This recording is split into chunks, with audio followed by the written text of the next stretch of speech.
Christ says that we're, in the church, the salt of the earth. And if the salt loses its saltiness, you can't make it salty again if it goes stale.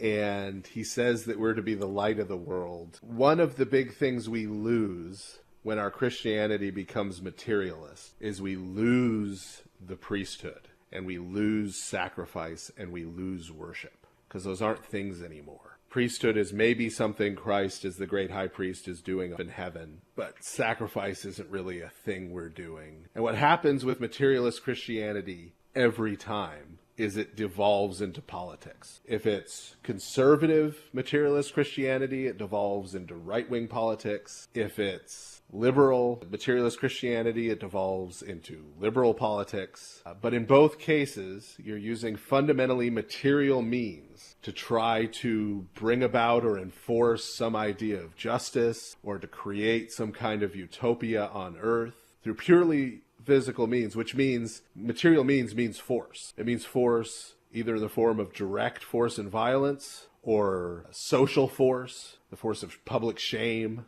and public will and public sentiment. Your enemies become the people who disagree with you. They're the enemy that has to be defeated and destroyed. And we're trying to do all this without God being involved, because we're doing it without priesthood, and we're doing it without worship, and we're doing it without sacrifice. And so the only thing we can possibly create is hell on earth. And so the answer to this is to realize once again who we are. People who are in the church and people who are outside the church, people who love Christ and people who hate Christ, have the same enemy. It's not Christ. They have the same enemy, and it's the demonic powers who want to enslave and destroy us. And we are here as priests. We are the hope that has been placed in the world for those people outside the church. We are the ones who, as priests, are able to bring Christ to them and bring them to Christ. We're the ones who are called and empowered to reconnect them with God, to bring them into community of which Christ is a member,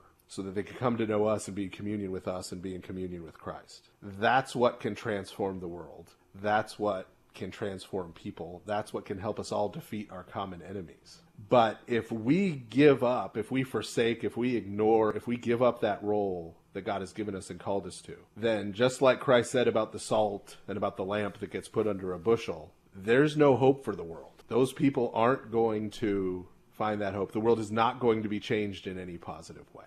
So the gifts that God has given us of knowledge, of understanding, of our own salvation, He's given to us as a deposit that He expects to bear fruit. He's planted something in us, and He's going to want the harvest from that to be offered to Him at some point in the future.